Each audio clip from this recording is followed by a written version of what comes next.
A beautiful Saturday on this Memorial Day weekend, marking the unofficial start of the summer boating season in East Texas, and game wardens are out in force. As East Texas News Weekend's Bob Hallmark reports, this weekend traditionally sees the highest rates for auto and water-related accidents.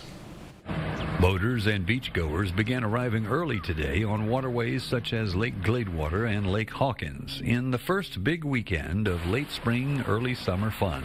The lakes are healthy. We have lots of families out enjoying the water this weekend. So, hey, this past week, it's water safety, National Water Safety Week. Statistically, Memorial Day weekend is one of the most traffic accident reported travel holidays in the U.S., and it rates among the top weekends for water-related accidents in Texas. We're going to be out there full patrol, checking life jackets, water safety items on the boats. Alcohol and impaired boating contribute to a large percentage of the accidents. Boating while intoxicated is the same penalty, same offense as driving while intoxicated.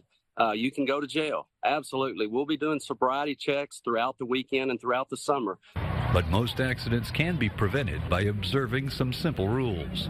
Be familiar with your water safety equipment, including your throw cushion. Know the lake. Be familiar with the buoy systems. Be familiar with the weather. First and foremost is wear that life jacket. State law requires children under 13 to have it on at all times. A large percentage of all boating fatalities are drownings, and most of those are cases where a life jacket was not worn. And the last thing we want this holiday weekend is to have to come looking for someone at the bottom of the lake. Bob Hallmark, East Texas News Weekend. Long recommends taking a boater's safety course for all people operating a boat and swimming lessons for anyone getting in the water.